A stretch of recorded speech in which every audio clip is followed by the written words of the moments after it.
Assalamualaikum warahmatullahi wabarakatuh. Waalaikumsalam warahmatullahi wabarakatuh. Alhamdulillah, hari ini kita akan melanjutkan mata kuliah mantek atau logika.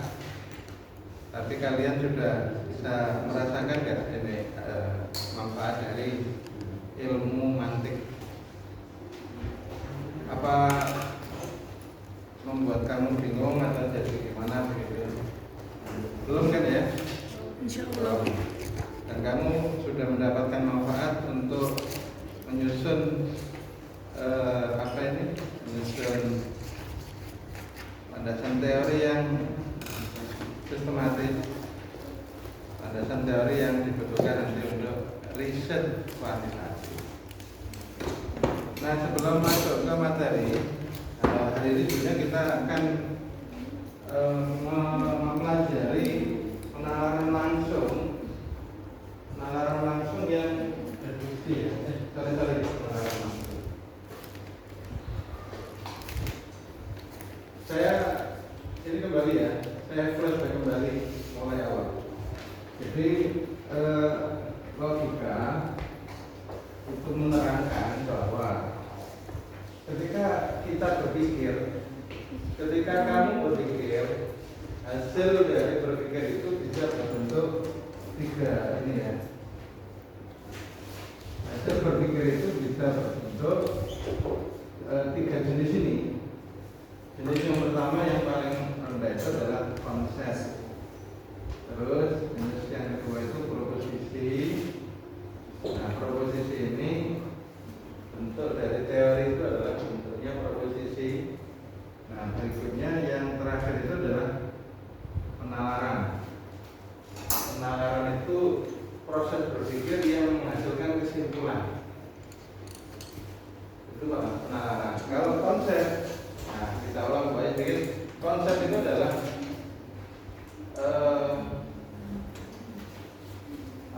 konseptual itu adalah gambaran tentang satu objek. Tasawur, dalam bahasa Arabnya itu tasawur.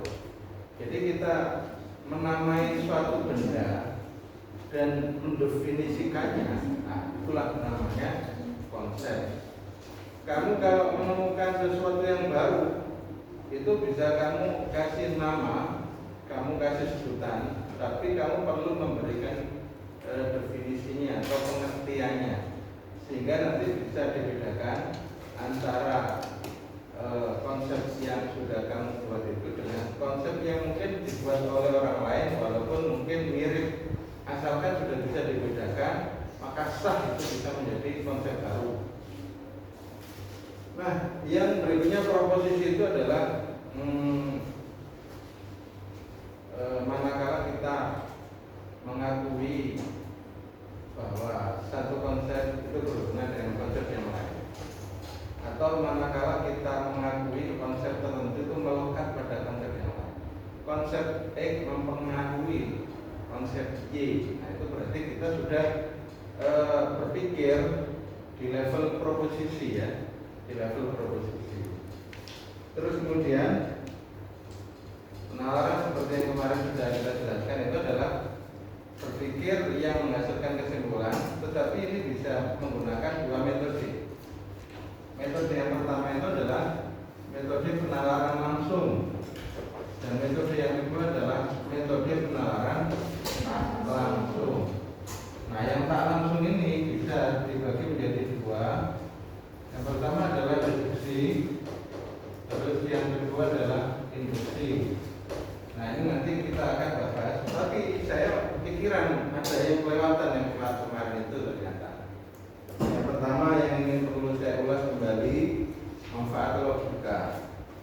Manfaat logika itu ternyata tidak hanya untuk pengembangan ilmu pengetahuan secara umum, tetapi juga dapat bermanfaat untuk pengembangan ilmu-ilmu keislaman. Yang saya sebut kemarin itu baru satu, yaitu pengembangan hukum Islam, ya kan? Jadi itu kaitannya dengan apa? Dengan fikih dan usul fikih, ya. Jadi kita akhirnya mengetahui bahwasanya ilmu fikih atau ilmu usul fikih. Kamu ngerti ilmu usul fikih? Sudah belajar ilmu usul fikih? Belum. Waktu aliyah sudah ada. Nah, ilmu usul fikih itu membahas apa sih? Ilmu usul fikih itu membahas bagaimana cara berijtihad, ya kan? Nah, salah satu cara berijtihad yang menggunakan persis dari metode berpikir dalam logika itu adalah kias. Kias itu nama lain dari deduksi. Nah, itu contohnya kemarin itu apa? Contohnya kemarin itu ini. Contohnya kemarin itu yang terkait dengan hukum Islam itu. Sudah, tapi manfaatnya. Ya, pertama sebetulnya logika itu secara umum manfaatnya adalah membuat kita bisa berpikir lurus dan menghasilkan kebenaran. Itu secara umum. Kebenaran itu bisa dianggap ilmu pengetahuan, gitu loh ya. Itu manfaat yang umum. Manfaat khusus dalam ilmu keislaman itu antara lain ini. Yang pertama adalah menyumbang terhadap pengembangan ilmu usul fikih, ilmu yang mempelajari cara berijtihad. Dalam ilmu usul fikih itu kan ada banyak cara untuk ijtihad. Apa saja Mas Dani? Kamu ini kan calon mujtahid ini. Calon mujtahid atau calon mujahid? Calon mujahid, Pak. Orang yang berijtihad itu ternyata bisa menggunakan berbagai macam cara. Ada cara ijma, ada cara qiyas. Ada lagi apa caranya? Ada lagi caranya itu dengan istishab, satu daro'id, maslahah mursalah. Belum dipelajari ilmu usul fikih? Oh belum ya? Belum. Oh, terus di sana ada kaidah-kaidah. Kaidah-kaidah, misalnya ada nggak ayat Al-Quran yang menyatakan bahwa sholat itu wajib? Ada nggak? Nggak ada lah. Kamu kok menganggap itu wajib? Sholat itu wajib nggak? Wajib. Dari mana kamu tahu kalau itu sholat itu wajib? Ada nggak ayat Al-Quran mengatakan sholat itu wajibatun?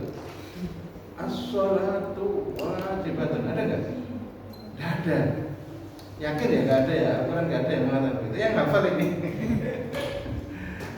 Terus, kok kamu menganggap sholat itu wajib? Dari mana kamu menganggap itu sholat wajib? Dari mana kamu menyimpulkan sholat itu wajib? Mana saya aja.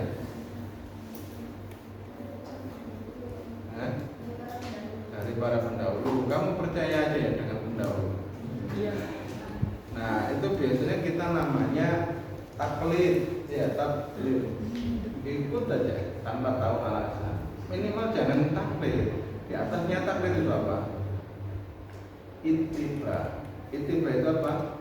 Mengikuti tapi dengan memahami argumentasi atau dalil-dalilnya, alasan-alasannya. Gitu ya saya ya. Mau taklid atau mau ittiba? Ya. Ya, kalau salah kamu gimana kamu?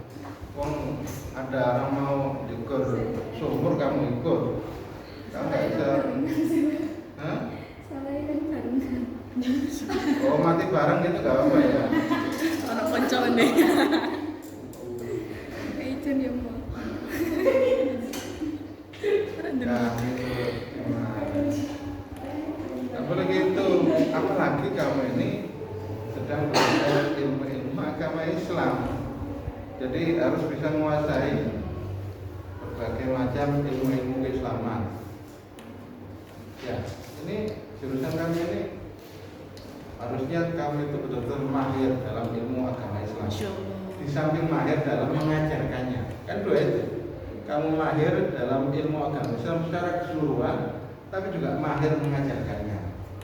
Beda dengan syariah. Syariah itu mungkin ilmu agama Islamnya itu ya memang kuat, tapi dia nggak mahir dalam mengajarkannya.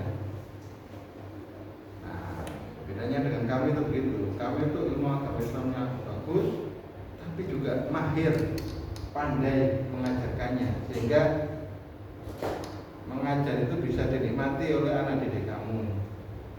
Ya saya ini juga belum bisa sih kayaknya. Kamu kan kayaknya belum menikmati gitu. Kayaknya gitu, tapi ya mudah-mudahan depan kamu bisa menikmati. Nah, ini pertanyaan saya kok nggak ada yang jawab, itu gimana? Nah, kamu buat kan? Kamu itu loh, kok bisa meyakini kalau sholat itu wajib? Dari mana? Dasarnya apa?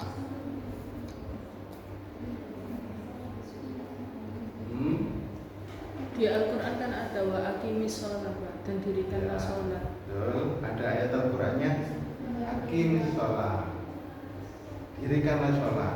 Tetapi gak ada as-sholatu wajib. Nah terus itu dikembangkan sama ulama-ulama pendahulu, terus jadi hukum yang sekarang kita ikut. Gitu ya.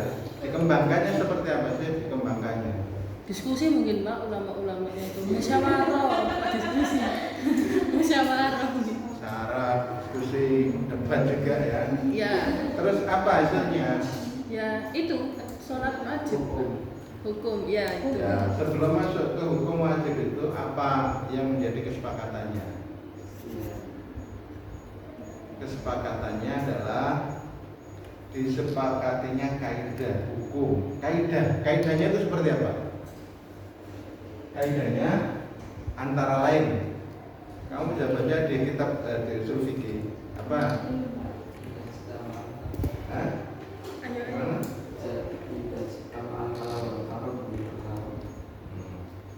Saya bacakan salah satunya. Al aslu fil amri lil wujub. Ayo ulang itu. Al aslu fil amri lil wujub. Artinya apa? Al-aslu. Hukum asal dari perintah. Nah, al-amru itu ya. Al-amru hukum asal. Al-amru perintah, al-aslu asalnya, hukum asal dari perintah adalah wajib. Jadi di Al-Qur'an kalau ada perintah, perintah itu ditujukan dengan kata kerja apa? Amar. Fi'il amar. Selain fi'il amar itu ada fi'il apa sih? Fi'il nahi, terus apa lagi? Fi'il madi, fi'il mudhari'. Oke. Fi'il madi. Tahu ya fi'il madi ya? Fi'il mudhari'. Terus ya yang lawannya fi'il amar adalah fi'il madi. Bukan nahi itu bukan ya. Saya ojo nahi itu kamu. Sahira. Panggilannya kamu apa? Sahira. Hera. Namamu kan rutbah Sahira gitu kan. Panggil Hera itu kayak Dewi ini apa? Dewi kematiannya ini Yunani itu ya. Iya. Itu bukannya ibunya siapa itu? Iya. Itu dewa yang kuat itu. Siap. Di filmnya Yunani filmnya. Zeus itu bukan suaminya Hera. Derek nih tambah. Bukan Hera kamu, kamu kok ini pede. Lucu banget. Nah, jadi akhirnya ulama bersepakat dan itu akhirnya melahirkan ilmu usul fikih atau ilmu kaidah usul fikih. Itu kemudian disepakati kalau ada perintah Allah itu menunjukkan hukum wajib. Terus juga nahi al-amru fin nahyi lil haram.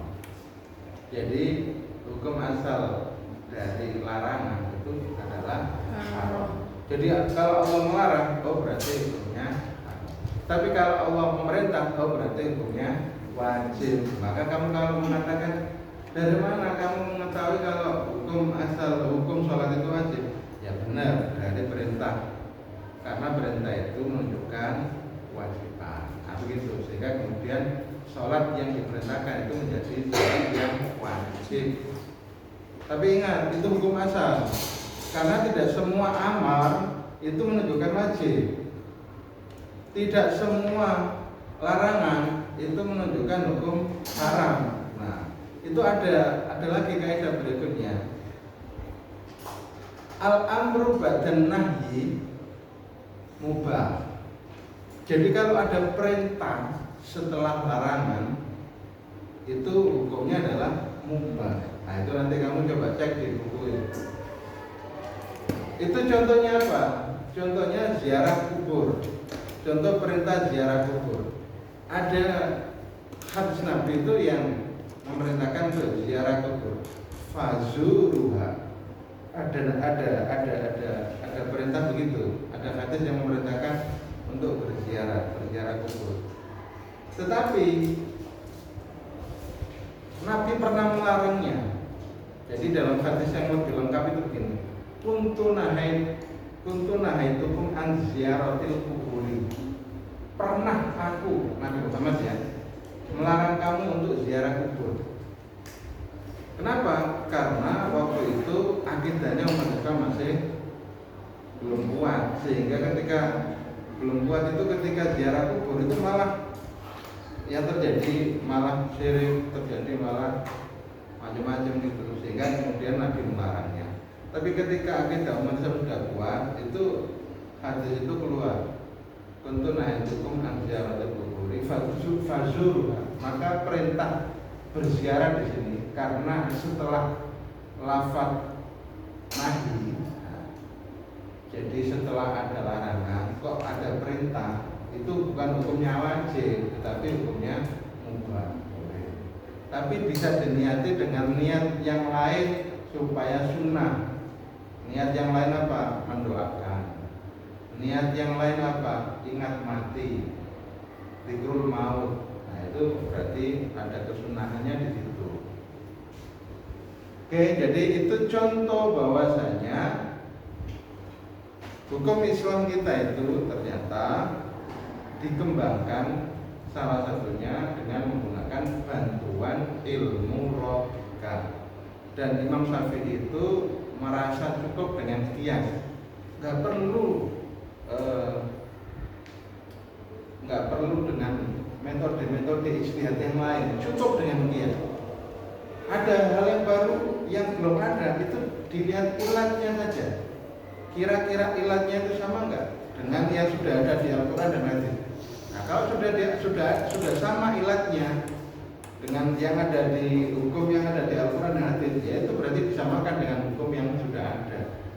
Sederhananya qiyas itu begitu.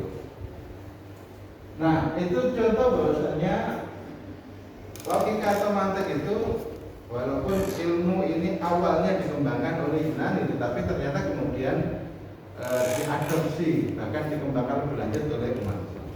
Tidak hanya pada ilmu fikih, usul fikih, tetapi juga ternyata dikembangkan dalam bidang yang lain. Ini contoh ini ya, contoh misalnya ini ada minuman baru yang kita nggak tahu halal haram. Nah, tapi kemudian kita bisa selidiki, oh minuman ini membuat seseorang mabuk jika meminumnya. Maka kita bisa lihat hukum asalnya apa. Semua yang memabukkan itu haram. Nah, whisky ini haram, whisky ini memabukkan, maka whisky hukumnya adalah haram. Nah ini cara berpikir deduksi atau qiyas yang digunakan. Ternyata kemudian logika juga digunakan dalam pengembangan ilmu-ilmu keislaman yang lain, termasuk ilmu kalam. Kamu sudah baca ilmu kalam? Masa belum? Sudah? Ilmu kalam yang kemarin kamu pelajari itu tentang apa sih?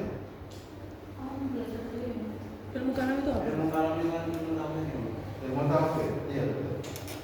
Nama lainnya ilmu tauhid. Nama lainnya adalah ilmu usuluddin. Nama lainnya aqaid.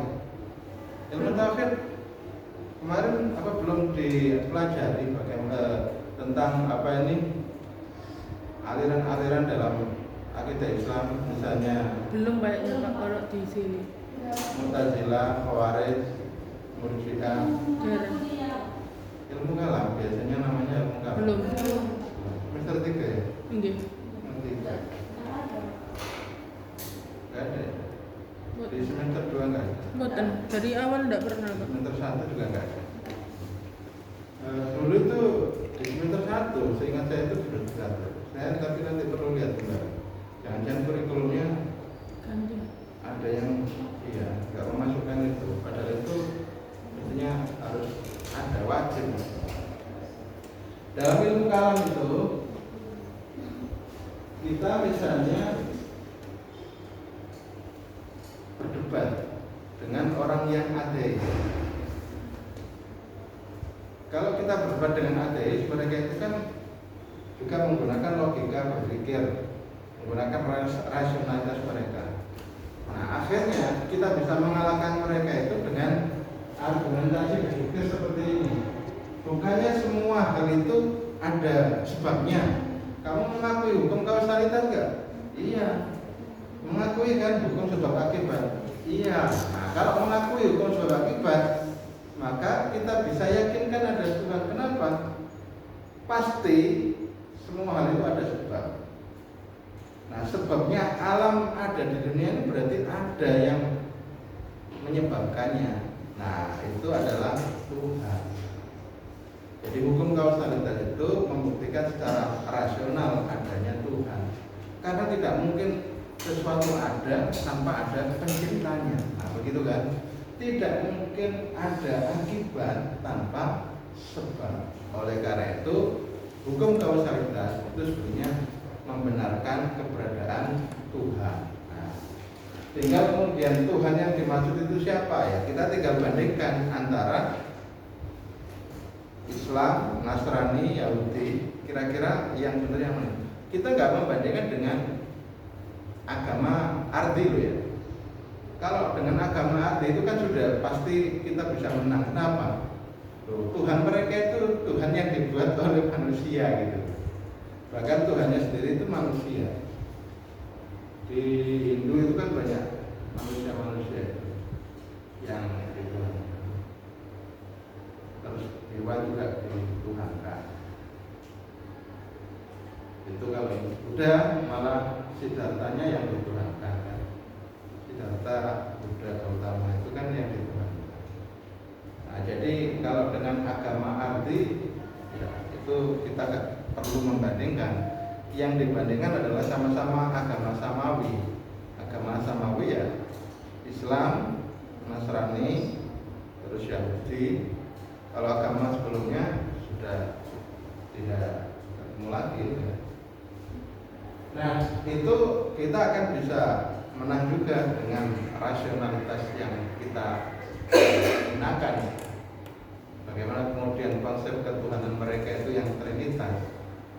Bagaimana ada Tuhan tiga, Tuhan satu aja udah Tuhan tiga.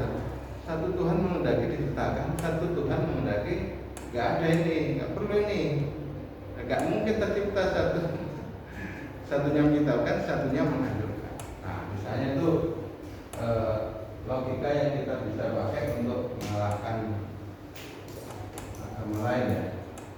Walaupun kemudian kita harus menghargainya. Mereka kalau tidak mau mengikuti agama kita ya bukan berarti kita harus musuhi terus halal darahnya gitu ya. Janganlah. Kan nggak boleh lah ikroha. Tidak boleh ada paksaan dalam agama. Kecuali mereka memusuhi kita, memerangi kita. Nah itu boleh kita memerangi balik mereka. Mempertahankan diri itu wajib. Nah berikutnya ternyata tidak hanya di ilmu Islam, ilmu kalam, tapi sebetulnya dalam ilmu kalam itu banyak penggunaan logika, termasuk logika begini. Logika terkait dengan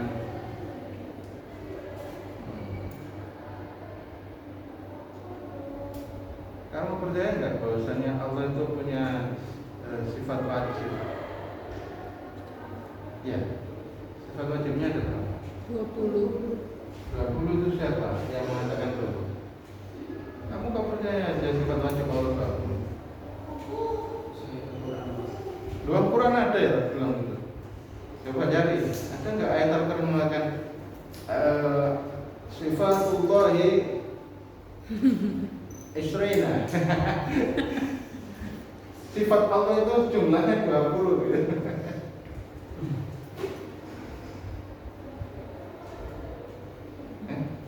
Ada nggak? Buatan. Nggak ada. Ada nggak Al-Quran yang kamu hafal itu? Apa ada tambahannya ya? Ya nggak dihafal Marisa.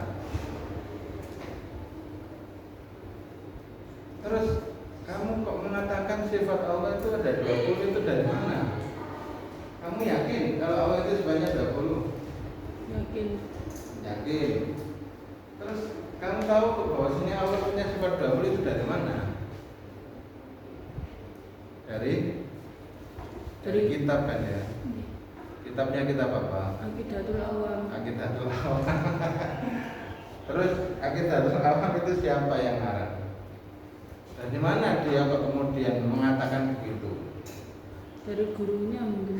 Betul, dari gurunya, dan kita bisa tahu paling yang menyentuhkannya itu adalah Abu Hasan Al-As'ari. Sehingga kamu itu tergolong pengikut dari Abu Hasan Al-As'ari.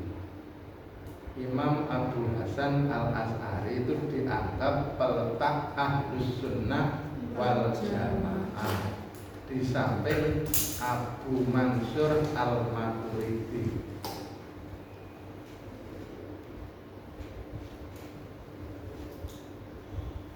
Kamu kok percaya saja sifat Allah 20? Karena kita menganggap apa yang disampaikan Abu Hasan Al-Maturidi itu masuk akal.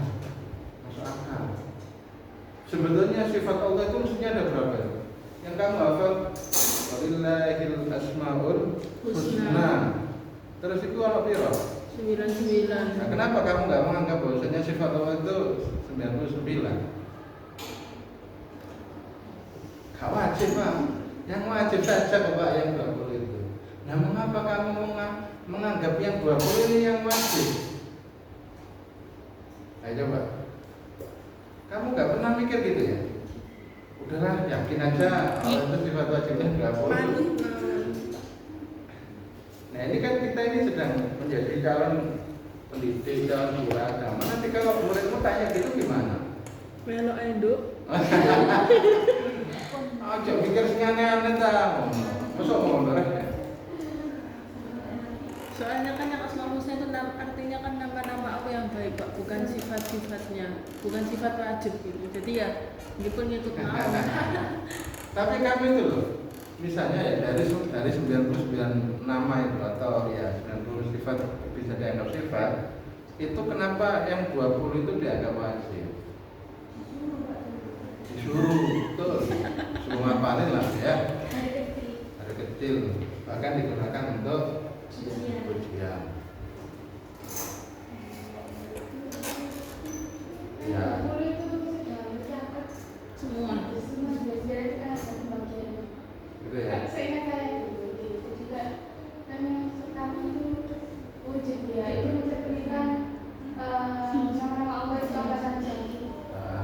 Wujud kita atau jadi begini, sebetulnya itu kan nggak ada ininya, nggak ada Al-Qurannya, nggak ada hadisnya, nggak ada. Walaupun kemudian ayat ini mengutip ada wujud, ayat yang lain mengutip kita, ayat yang lain memberi penjelasan Allah itu bapak. Tapi kan nyempal begitu, terus dipikir banget oleh Abu Hasan Al-As'ari ini sifat yang mesti harus ada pada zat yang dinamakan Tuhan. Jadi dia itu mikir secara rasional. Tuhan itu mesti punya sifat ini. Kalau ada satu sifat ini aja yang nggak ada pada zat Tuhan, maka sebetulnya kemahaannya itu sudah ternodai, sudah nggak maha lagi. Jadi mesti Allah itu mesti wujud, mesti ada. Kalau nggak ada, ya nggak Tuhan. Gitu. Wujud kita yang paling awal. Kalau ada sesuatu yang lebih awal, ya berarti Allah ini bukan Tuhan. Terus apa? Wujud kita bakoh. Allah itu mesti harusnya itu Allah itu adalah abadi. Bakoh. Kok ada Tuhan nggak bakoh? Disenggol lugur. Ya contohnya bakoh. Nah itu berarti nggak Tuhan. Terus dan seterusnya ya sampai itu. Itu artinya sebetulnya apa yang kita yakini itu tidak selalu ada nas dari Al-Quran dan hadis secara persis seperti itu, tetapi merupakan ijtihad ulama ya dengan berpikir secara rasional juga. Makanya logika itu mengajarkan kita berpikir lurus, rasional, sahih ya. Dan itu salah satu hasil. Jadi kita kemudian perlu memahami itu sehingga nanti tidak goyah. Loh kami tuh kok bisa meyakini sifat Allah itu 20. Ya memang itu sifat yang harus ada pada zat yang kita akui sebagai Tuhan. Kalau nggak ada salah satu dari sifat ini pada zat Tuhan, ini pasti bukan Tuhan.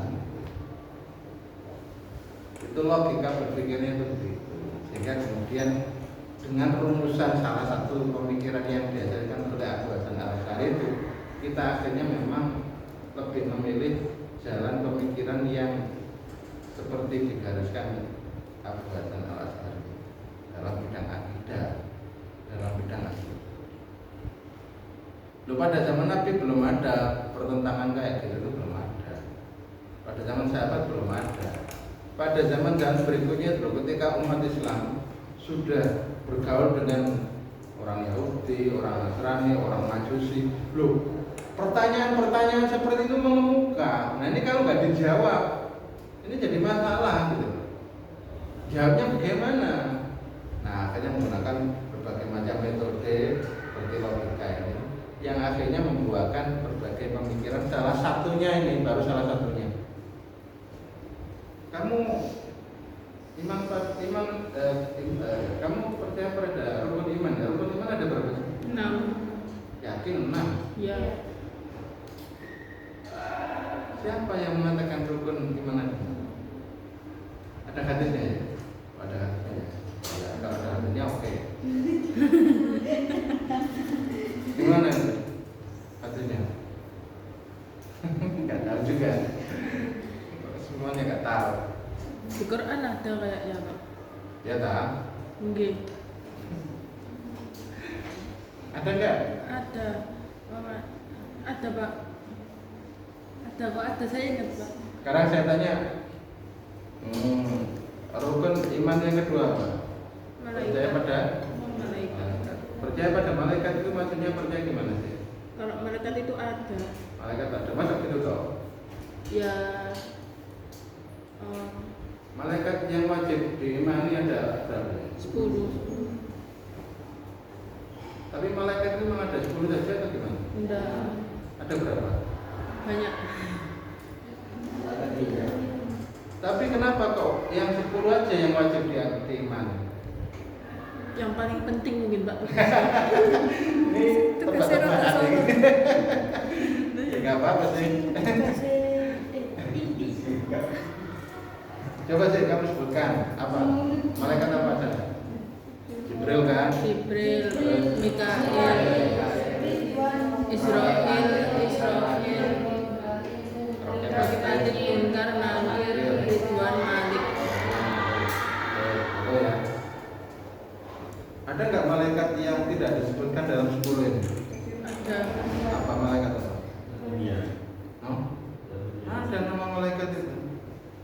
yang nggak disebutkan tapi kamu nggak tahu.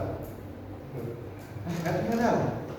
Ini yang punya Al-Quran ini harusnya tahu apa? Malaikat apa? Zabaniyah. Wah, si Mas Revan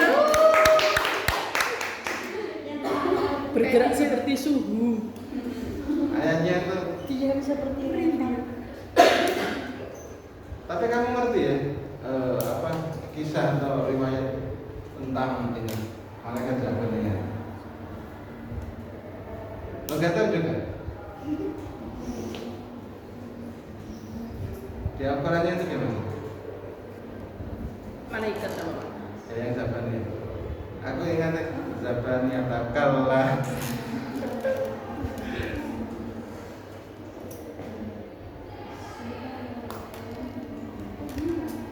Oke, sekarang rukun Islam yang ketiga apa? Islam, Rukun iman. kitab Allah, Percaya kepada kitab Allah. yang diimani, yang dipercayai kitab Allah ada berapa? 4. Terus apa aja itu? Zabur, Taurat, Injil, Daud, Taurat, Injil, dan Quran.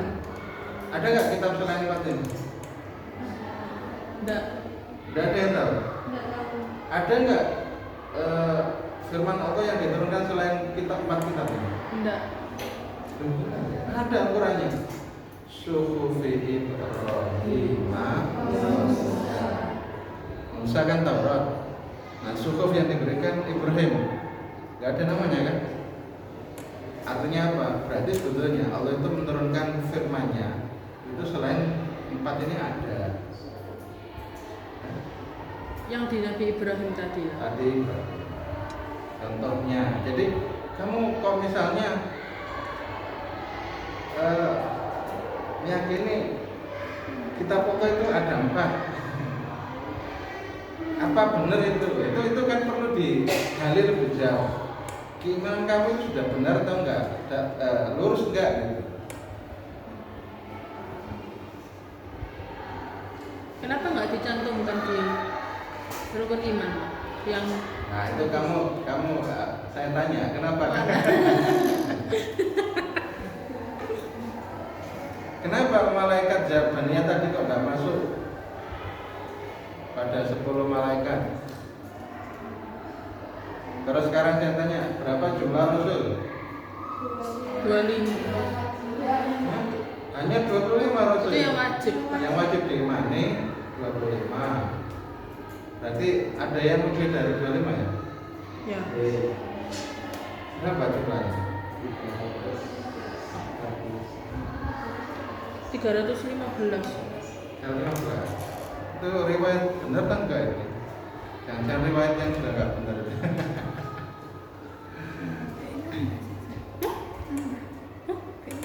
Jangan-jangan selain itu, jangan-jangan ya, selain yang 25 yang sering kita sebut, jangan-jangan rasul yang lain selain yang 25 itu jangan-jangan Aristoteles.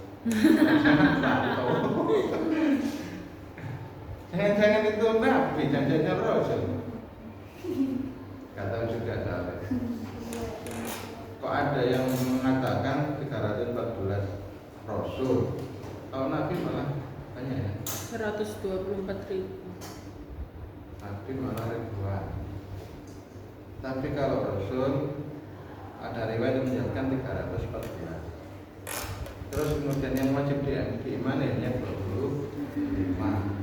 Yang sering kamu sebutkan itu ya, Adam, Idris, Nuh, dan seterusnya sampai Nabi. Oke, jadi ketika kamu belajar ilmu-ilmu keislaman itu sebetulnya tidak bisa dilepaskan dari ilmu mantek, ilmu logika yang itu juga digunakan oleh para ulama ketika merumuskan pemikiran-pemikiran itu. Ingat, itu adalah pemikiran dan kita mengikutinya. Itu bukan nas Al-Quran, itu bukan nas hadis, tapi kita mengikutinya. Sehingga sebetulnya Apakah itu mutlak kebenarannya? Tidak. Yang mutlak kebenarannya itu Al-Quran, hadis. Tetapi penafsiran, pemikiran terhadap Al-Quran dan hadis itu tidak boleh kita anggap mutlak benar. Tidak boleh kita menganggap suci hasil berpikir manusia. Yang boleh kita anggap suci itu hanya Al-Quran dan hadis. Tetapi di antara berbagai macam pemikiran tentang ilmu kalam, tentang akidah, itu yang paling bagus, paling ideal, paling benar, ya, yang menurut perspektif kita itu di antara para tokoh itu yang paling itu kok kayaknya Abu Hasan Al-Asy'ari, sehingga kita mengikutinya. Nah begitu.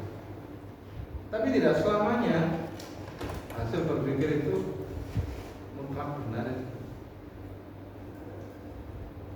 Nah, kamu bisa bandingkan nanti dengan pendapatnya atau pemikirannya ulama-ulama yang lain, mungkin dari aliran yang lain. Gak berani Pak, nanti kehatut. Ya kalau di dunia perguruan tinggi itu mestinya lebih objektif, lebih fair. Makanya nanti kamu akan dikenalkan dengan pemikirannya Khawarij. Khawarij itu seperti apa? Murji'ah itu seperti apa? Mu'tazilah itu seperti apa? Terus Ahlus Sunnah wal Jamaah yang dipelopori oleh Abu Hasan Al-Asy'ari dan Abu Mansur Al-Maturidi itu seperti apa?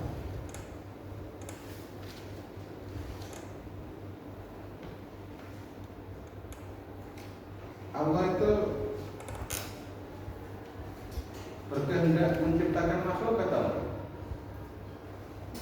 Jadi Allah itu terciptanya makhluk ini Allah yang menghendaki ya? Iya.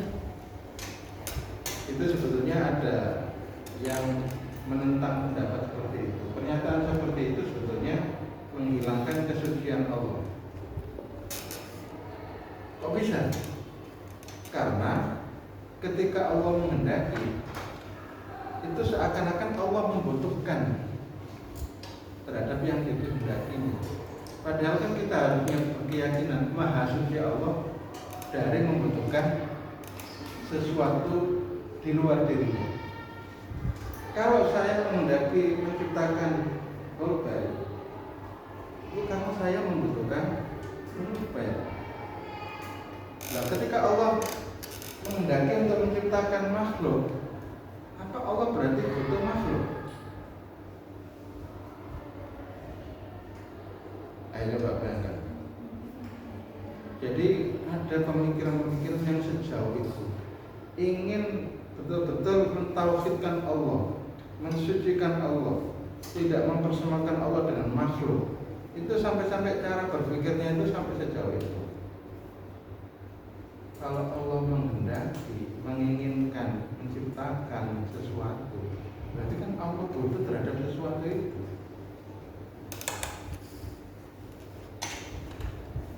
Nah, itu nanti coba kamu gali lebih jauh pada mata kuliah yang lain. Tapi saya sebetulnya ingin memberi contoh saja bahwasanya ilmu logika itu ternyata ya digunakan lebih dalam ilmu-ilmu keislaman. Bahkan dalam filsafat tadi itu sampai kemudian ya melahirkan berbagai macam pemikiran seperti teori emanasi. Pernah dengar teori emanasi? Teori Alfvén. Teori Alfvén itu begini. Jadi Allah itu hanya pada zaman azali itu kan hanya ada Allah.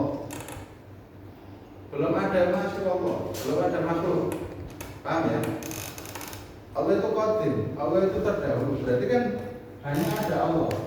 Nah, ketika Allah itu belum ada sesuatu yang lain, itu kan berarti yang dipikirkan Allah kan hanya zatnya itu sendiri. Nah, Allah berpikir terhadap zatnya sendiri itu akhir itu melahirkan energi yang besar, sehingga melahirkan akal satu, kemudian memikirkan akal satu lahirlah akal dua, dan seterusnya sampai akal 9 itu bumi dan alam seisinya. Di situ kemudian teori emanasi itu maksudnya adalah berusaha menjaga agar Allah itu tetap suci dari sangkaan makhluknya. Ya tadi itu, kalau Allah berniat membuat sesuatu itu berarti kan Allah butuh.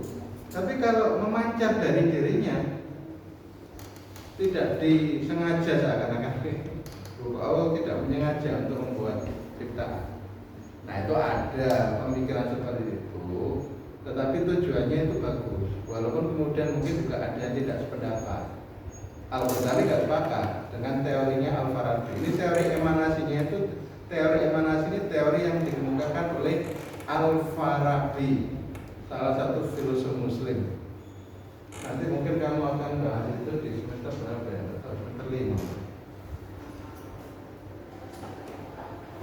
Oke, kita lanjutkan sedikit terkait dengan penalaran. Jadi kita kemarin sudah membahas penalaran tapi yang langsung ya. Masih ingat penalaran langsung itu ada apa saja? Proposisi itu ada bentuknya proposisi apa saja? Proposisi itu ada proposisi A, proposisi E, terus proposisi I, dan proposisi O. Nah, Pak, proposisi A itu proposisi yang kayak gimana sih, Pak? Proposisi A, proposisi universal, positif. Bahasa yang bagus itu afirmatif ya. Universal, afirmatif. Proposisi E, proposisi yang gimana? Universal tapi negatif. Proposisi I, disebut universal partikular afirmatif. Oke, partikular afirmatif. Terus O. Ya, sing kami iku. Partikular negatif. Partikular negatif. Contohnya, oh ya.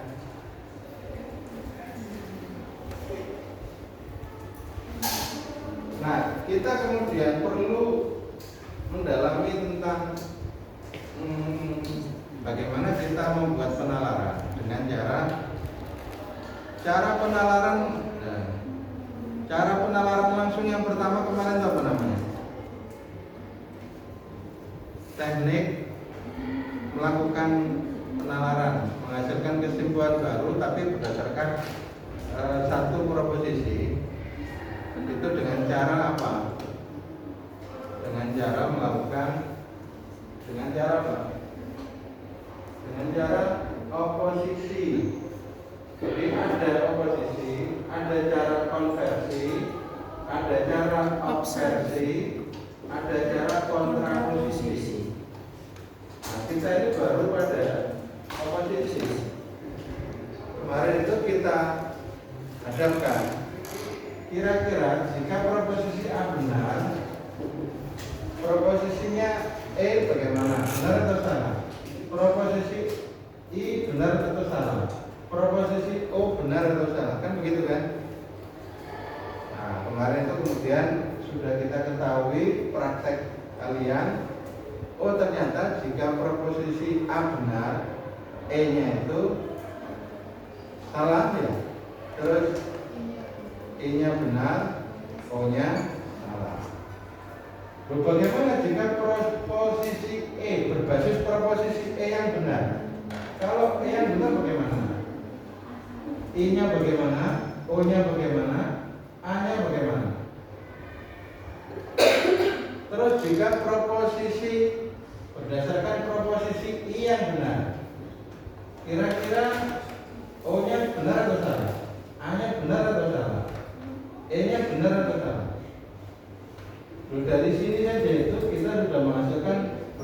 kesimpulan. Nah, ini berbasis proposisi A yang benar, E yang benar, I yang benar. Jika O yang benar, A-nya benar atau salah? E-nya benar atau salah? I-nya benar atau salah? Nah, begitu. Nah, setelah itu ternyata masih ada lagi. Bagaimana kalau kita berpikir berdasarkan proposisi A yang salah? Ini tadi kan A yang benar.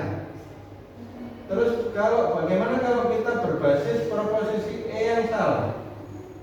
Bagaimana berbasis proposisi I yang salah? Berbasis proposisi O yang salah? Bagaimana dengan proposisi yang lain? Benar atau salah? Jadi ini adalah perkembangan dari penalaran langsung dengan cara oposisi. Dengan cara oposisi itu kemudian kita menghasilkan kesimpulan apakah ini benar, apa ini salah.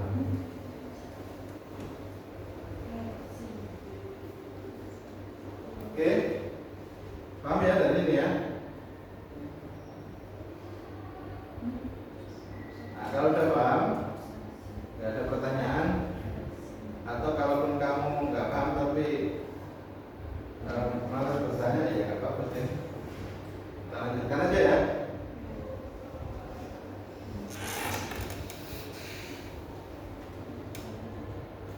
Nah, ternyata ketika kita melakukan proses oposisi, maksudnya penalaran langsung dengan cara oposisi ya, itu ternyata kita menghasilkan model kayak ini.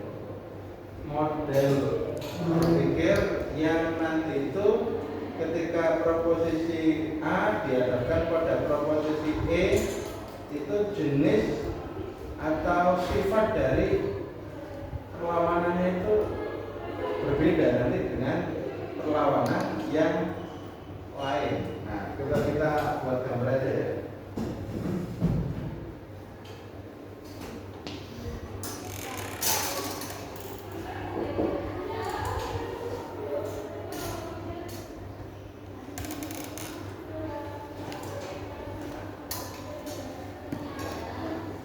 Jadi hubungan perlawanan, ini kan perlawanan atau oposisi.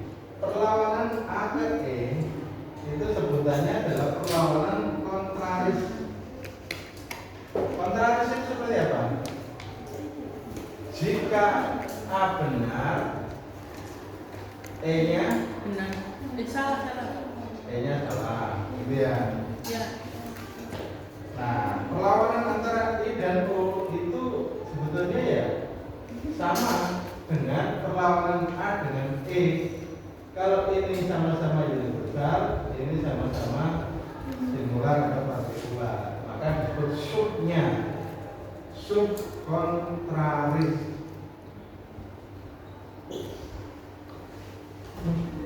Nah, kamu ingat perlawanan dari A ke E itu perlawanan dari sisi kuantitatifnya atau dari sisi kualitatifnya?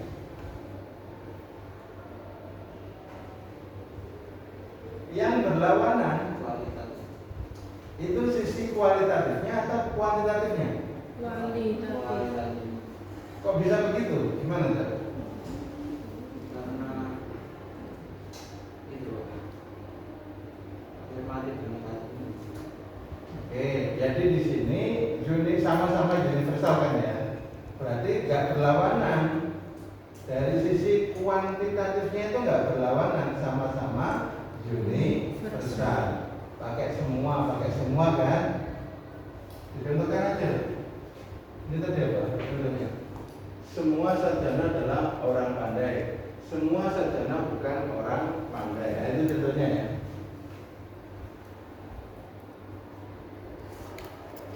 Nah, bagaimana dengan subkontraris perlawanannya? Sama dari sisi perlawanan dari sisi apanya nih? Dari sisi kualitasnya. Karena kuantitasnya sama-sama universal. Kualitatifnya beda, satunya afirmatif, satunya negatif, ya kan? Ini juga begitu, satunya afirmatif, satunya negatif. Itu sifat perlawanan kontraris dan subkontraris. Itu sifat perlawanannya sama. Perlawanannya hanya dari aspek kualitatif. Satunya positif, satunya negatif. Tetapi dari sisi kuantitasnya sama, nggak ada perlawanan kan? Dari sisi kuantitasnya kan sama-sama universal. Tapi kalau dari sisi kualitasnya itu perlawanan. Perlawanan itu maksudnya apa? Berbeda. Satunya afirmatif atau positif, satunya adalah negatif. Kamu paham ya penjelasan saya ini? Kalau nggak paham minta diulangi ya saya ulangi 10 kali juga nggak apa-apa. Paham ya? Nah berikutnya ini perlawanan yang antara A ke I itu namanya perlawanan subalternasi. Itu hanya ditulis subalternasi. Kenapa sih kok dinamai subalternasi? Apa perlawanannya? Dari mana perlawanannya? Yang berbeda antara A dan I, dengan O itu apa yang berbeda? Kuantitatifnya atau kualitatifnya? Kuantinya ya. Jadi kalau kualitatifnya antara A dan I itu sama ya? Sama-sama apa?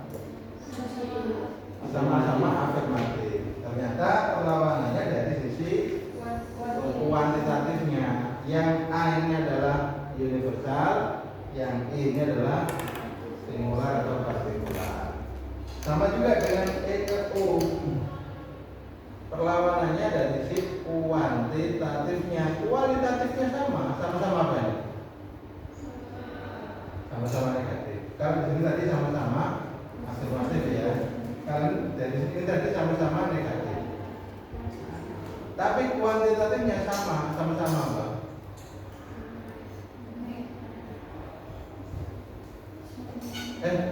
Salah ya? Perlawanannya itu dari sisi apa tadi itu? Kuantitatifnya, satunya universal, satunya partikular. Berarti persamaannya dari sisi kualitatif. Apa kualitatifnya yang mana? Sama-sama negatif. Ya betul ya, sama-sama negatif. Jadi kalau kamu ditanya sifat perlawanan dari kontraris itu seperti apa? Ya harus kamu bisa langsung jelaskan. Sifat perlawanan dari kontraris itu adalah berlawanan dari sisi kualitatifnya. Adapun dari sisi kuantitatifnya sama. Nah, begitu cara menjawabnya gitu. Cara menjawabnya begitu. Begitu pula yang subkontraris, perlawanannya itu dari sisi kualitatifnya sama-sama ya. Oh keliru ya? Salah. Perlawanannya dari sisi kualitatifnya. Yang satu itu positif, yang satu negatif. Persamaannya dari sisi kuantitatif sama-sama universal. Nah gitu cara jawabnya. Itu perlawanan kontraris subkontraris. Bagaimana dengan perlawanan subalterna? Subalterna itu perlawanan dari sisi kuantitatifnya, yang satu universal, yang satunya singular atau partikular.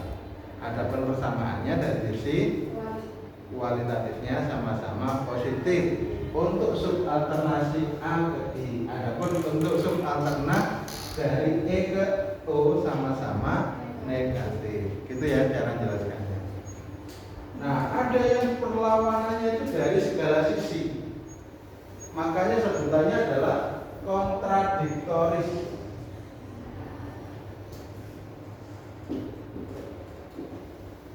Perlawanannya itu lengkap, tidak hanya dari sisi kuantitatifnya, tapi juga dari sisi kualitatifnya. Nah, itu bisa dibuktikan antara A dengan O sudah berbeda dari sisi kuantitatifnya, juga berbeda dari sisi kualitatifnya. Gimana itu? Jika A kuantitatifnya itu universal, O kuantitatifnya adalah partikular atau singular. Begitupun dari sisi kualitatifnya. Jika A itu positif atau afirmatif, maka O itu adalah negatif. Dari dua sisi itu sama-sama berlawanan. Nah, begitu. Itu adalah sifat dari proposisi atau perlawanan kontradiktoris, ya. Kontradiktoris. Begitupun E dengan I, itu juga kontradiktoris. Paham ya?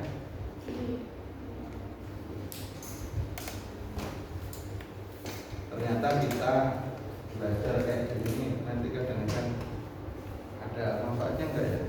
Ya, mengasah pikiran dulu aja. Kita anggap mengasah pikiran. Tapi yang sudah dibuktikan ada manfaatnya ya kemarin untuk ketika membuat definisi. Kita bicara dengan konsep proposisi itu sudah jelas manfaatnya. Ya, tolong di